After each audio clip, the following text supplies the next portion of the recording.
दोस्तों 14 अगस्त 1947 यह वह तारीख है जिस दिन पाकिस्तान भारत से अलग हुआ। इसी दिन पाकिस्तान अपना स्वतंत्रता दिवस मनाता है। दरअसल ये दिन भारत के इतिहास का सबसे बुरा दिन है, क्योंकि यही वो तारीख थी जिस दिन अंग्रेजों ने जाते जाते अखंड भारत को खंडित कर दो टुकड़ों में विभाजित कर दिया था, जिसमें पाकिस्तान दो भागों में बना, एक पूर्वी पाकिस्तान और दूसरा पश्चिमी पाकिस्तान। लेकिन पाकिस्तान के अलग होने के मात्र 24 साल बाद ही पाकिस्तान ने अपना एक बहुत बड़ा हिस्सा बांग्लादेश के रूप में खो दिया। लेकिन सवाल यही है कि आखिर क्यों पाकिस्तान का एक टुकड़ा उससे टूटकर एक अलग स्वतंत्र राष्ट्र बांग्लादेश बन गया। आखिर ऐसी क्या वजह थी कि बांग्लादेश पाकिस्तान से अलग हो गया। साल 1971 के अंदर वह क्या घटनाक्रम था जिससे पूर्वी पाकिस्तानी यानी आज के बांग्लादेश के लोग पाकिस्तान के खिलाफ विद्रोह को मजबूर हो गए। तो चलिए फिर आज पाकिस्तान के दो टुकड़ा होने के पीछे की कहानी को जानते हैं। हेलो दोस्तों, मैं हूं आपका दोस्त सुरेश सांचोरी और आप हिस्ट्री टेलीविजन यूट्यूब चैनल देख रहे हैं। दोस्तों साल था 1970 का। ये वही साल था जिसमें पाकिस्तान में पहली बार लोकतांत्रिक चुनाव हो रहे थे। पूर्वी पाकिस्तान में आवामी लीग की एक पार्टी चुनाव लड़ रही थी, जिसके प्रमुख नेता थे शेख मुजीबुर रहमान। शेख मुजीबुर रहमान पूर्वी पाकिस्तान की आजादी के लिए शुरू से ही संघर्ष कर रहे थे। उन्होंने इसके लिए कई कार्यक्रम चलाए। इन्हीं सब बातों की वजह से वे पाकिस्तानी शासन के नजरों में आ गए थे। इनके साथ कुछ और बंगाली नेता भी पाकिस्तान के निशाने पर थे। पाकिस्तान के लिए इन लोगों को दबाना बड़ा जरूरी था, क्योंकि ये लोग उनके लिए खतरा बन रहे थे। उनके दमन के लिए और बगावत की आवाज को हमेशा दबाने के मकसद से शेख मुजीबुर रहमान और अन्य बंगाली नेताओं पर अलगाववादी आंदोलन के लिए मुकदमा चलाया गया। लेकिन पाकिस्तान की यह चाल खुद उस पर भारी पड़ गई। मुजीबुर रहमान इससे पूर्वी पाकिस्तान के लोगों की नजरों में हीरो बन गए। इससे हुआ यह कि पाकिस्तान बैकफुट पर आ गया और मुजीबुर रहमान के खिलाफ षड्यंत्र केस को वापस ले लिया। और जब साल 1970 में चुनाव होते हैं तो इस चुनाव में मुजीबुर रहमान की पार्टी आवामी लीग ने पूर्वी पाकिस्तान में जबरदस्त जीत हासिल की। पूर्वी पाकिस्तान की 169 सीटों में से 167 सीट मुजीबुर रहमान की पार्टी को मिली। 313 सीटों वाली पाकिस्तानी संसद में मुजीब के पास सरकार बनाने के लिए जबरदस्त बहुमत था। यानी अब पाकिस्तानी सत्ता का केंद्र पश्चिमी पाकिस्तान की बजाय पूर्वी पाकिस्तान बनने वाला था। लेकिन जुल्फिकार अली भुट्टो को यह बात बिल्कुल भी पसंद नहीं आई कि कोई पूर्वी पाकिस्तान का नेता पूरे पाकिस्तान पर राज करे। इस तरह पूर्वी पाकिस्तान में दंगे शुरू करवा दिए गए थे। मुजीबुर रहमान के साथ इस धोखे से पूर्वी पाकिस्तान में बगावत की आग तेज हो गई। लोग सड़कों पर उतरकर आंदोलन करने लगे। असल में ये एक आजादी की बगावत थी। हजारों की संख्या में लोग सड़कों पर उतर आए थे। अब आलम यह हो गया था कि पूर्वी पाकिस्तान में आजादी का आंदोलन दिन ब दिन तेज होता जा रहा था, जो पश्चिमी पाकिस्तान में बैठे नेता और सेना को हजम नहीं हो रहा था। लेकिन सवाल यह है कि पूर्वी पाकिस्तान में आजादी की ये मांग क्या साल 1971 में ही शुरू हुई थी? क्या 1970 के चुनाव में ही सारा खेल पलटा था? तो दरअसल दोस्तों ऐसा नहीं है। इस मुद्दे की शुरुआत तो बंटवारे के बाद यानी कि साल 1947-48 में ही शुरू हो गई थी। दरअसल इसकी पहली शुरुआत होती है असेंबली में एक बंगाली मेंबर ने उर्दू के साथ बंगाली भाषा को भी पाकिस्तान की आधिकारिक भाषा का दर्जा दिए जाने की मांग की, क्योंकि पूर्वी पाकिस्तान के लगभग सभी इलाकों में बंगाली भाषा ही बोलते थे और पाकिस्तान के इस क्षेत्र की जनसंख्या भी लगभग पाकिस्तान की कुल जनसंख्या की 50% से भी ज्यादा थी। इसलिए बंगाली लोगों की मांग जायज थी, मगर उनकी मांग पर कोई सुनवाई नहीं हुई। ऊपर से जब पाकिस्तान के कायदे आजम मोहम्मद अली जिन्ना जब आज के बांग्लादेश यानी कि पूर्वी पाकिस्तान में गए तो उन्होंने अपने भाषण में दो टूक शब्दों में कहा था कि उर्दू के अलावा दूसरी कोई भी भाषा पाकिस्तान की आधिकारिक भाषा नहीं बन सकती। और ऊपर से जिन्ना के भाषण ने जले पर नमक का काम किया। अब बंगाल के लोगों को लगने लग गया था कि उनके साथ भेदभाव हो रहा है। इसके बाद जगह जगह दंगा होने की घटनाएं सामने आने लगी। 1952 में हुई घटना ने जब यूनिवर्सिटी ऑफ ढाका के कुछ छात्र और नेता भाषा के भेदभाव को लेकर प्रोटेस्ट कर रहे थे कि तभी पुलिस ने उन पर गोलियां चला दी।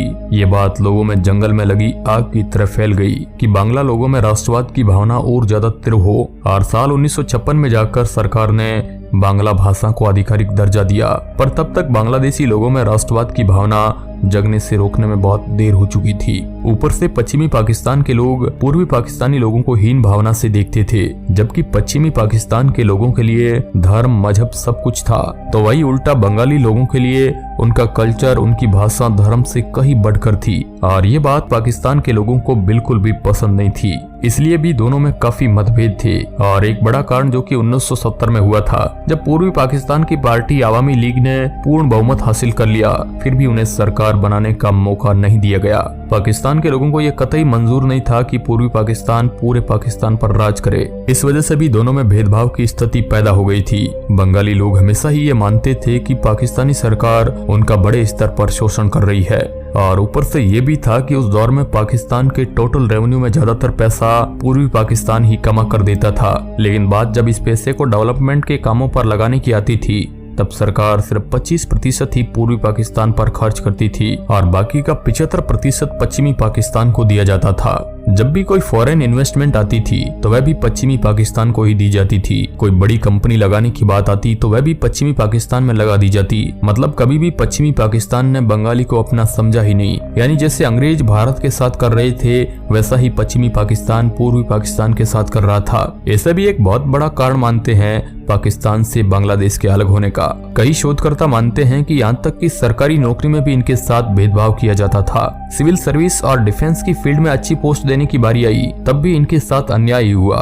क्योंकि इन सेवाओं में भी हाई मीडियम लेवल की पोस्ट को पश्चिमी पाकिस्तानी लोगों को ही दी जाती थी और पूर्वी पाकिस्तान के लोगों को कभी भी बड़ी पोस्ट पर सेवा करने का चांस नहीं दिया गया, और उन्हें मौका भी दिया गया तो वो भी सबसे नीची वाली नौकरियों के लिए। मतलब ना राजनीति ना सेवा, किसी भी फील्ड में पूर्वी पाकिस्तान के लोगों के साथ न्याय नहीं हुआ। इसके अलावा बहुत से ऐसे कारण हैं, और सबसे ज्यादा प्रभावित किया जब 1970 के चुनाव हुए तो उसमें बहुमत होने के बाद भी उन्हें सरकार नहीं बनाने दी। इसके बाद 1971 में लोगों ने आजादी की मांग तेज कर दी और सब जगह आंदोलन होने लगे। इसके लिए पाकिस्तानी सेना ने आंदोलन को दबाने के लिए अत्याचार का सहारा लिया। इस बगावत को कुचलने के लिए जनरल टिक्का खान को पूर्वी पाकिस्तान भेजा गया था। जनरल टिक्का खान एक जालिम जनरल था। बलूचिस्तान का विद्रोह उसने अपनी बर्बरता से ही दबाया था। उसने बलूचिस्तान में ऐसा कत्लेआम करवाया कि लोगों ने इन्हें कसाई तक की उपाधि दे डाली। तारीख थी 25 मार्च। टिक्का खान के नेतृत्व में पाकिस्तानी सेना ने बंगाल के लोगों पर अत्याचार की सारी हदें पार कर दी थी। पूर्वी पाकिस्तान में बड़े पैमाने पर अत्याचार किए गए, हत्या और रेप बेइंतहा की गई और पूर्वी पाकिस्तान के नेता मुजीबुर रहमान को गिरफ्तार कर लिया गया। गिरफ्तारी और टॉर्चर से बचने के लिए बड़ी संख्या में आवामी लीग के नेता भागकर भारत आ गए। हालत ये हो गई थी कि पाकिस्तानी सेना के अत्याचार से बचने के लिए हजारों लाखों लोग भारत की ओर पलायन करने को मजबूर हो गए। भारत में शरणार्थी संकट बढ़ने लगा। एक साल से भी कम समय के अंदर बांग्लादेश से करीब 1 करोड़ शरणार्थियों ने भागकर भारत के पश्चिम बंगाल में शरण ली। इस तरह बड़े पैमाने पर भारत के लिए शरण देना बड़ा ही मुश्किल था। भूख प्यास से तड़प रहे लाखों लोग बेघर हो गए थे। इन लोगों की वजह से भारत में मुश्किलें बढ़ने लगी, जिस कारण भारत पर पाकिस्तान के खिलाफ कार्रवाई करने का दबाव बढ़ गया। ऊपर से बांग्लादेश में लोगों पर इतना अत्याचार बढ़ गया था कि मानवता की सारी हदें पार कर दी थी। करीब 30 लाख लोगों को मौत के घाट उतार दिया गया था। हर तरफ हाहाकार मचा था और उनमें से करीब 4 लाख मां बहनों के साथ बलात्कार भी किया गया था, और वह भी अपनों के सामने। यह एक ऐसा दृश्य था जो पूरी मानव जाति के लिए बर्बरता से भरा पड़ा था, मगर इस खौफनाक मंजर ने पूरी दुनिया को हिलाकर रख दिया था। और अब टिक्का खान को बंगाल का कसाई कहा जाने लगा। मगर जब अंतर्राष्ट्रीय दबाव डाला गया तो फिर पाकिस्तान ने भी एक फॉर्मेलिटी को अंजाम दिया और पाकिस्तान ने टिक्का खान को पद से हटा दिया। इस दौर में भारत में इंदिरा गांधी की सरकार सत्ता में थी। इंदिरा गांधी के सामने शरणार्थियों की चुनौती बहुत बड़ी परेशानी लेकर खड़ी थी। इसलिए इंदिरा गांधी को आनन फानन में मीटिंग बुलाकर बांग्लादेश में सैन्य कार्रवाई को अंजाम देने का आदेश देना पड़ा।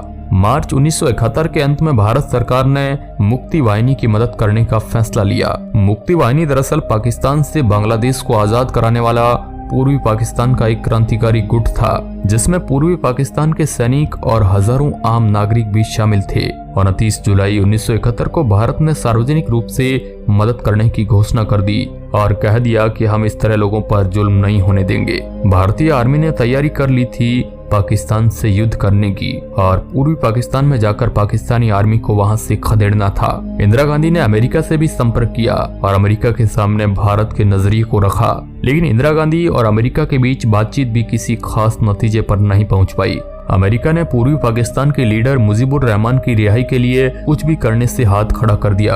अमेरिका चाहता था कि पश्चिमी पाकिस्तान की सैन्य सरकार को 2 साल का समय दिया जाए।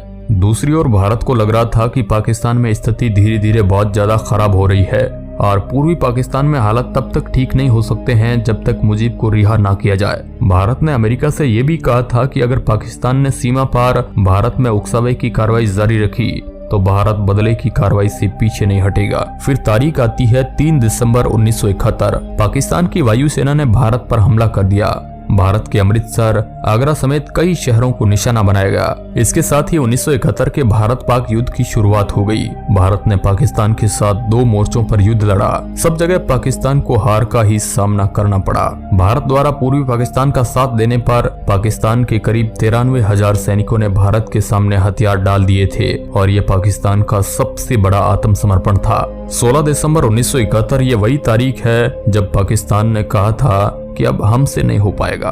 और इस तरह जब दुनिया के नक्शे पर पूर्वी पाकिस्तान की जगह बांग्लादेश एक स्वतंत्र देश के रूप में उभरा। 1971 का साल भारत, पाकिस्तान और बांग्लादेश के इतिहास में काफी अहमियत रखता है। उसी साल भारत ने पाकिस्तान को वह जख्म दिया था जिसकी टीस पाकिस्तान को हमेशा महसूस होती रहती है। अब दोस्तों, इसके ऊपर आपका क्या विचार है, कमेंट बॉक्स में जरूर बताएं।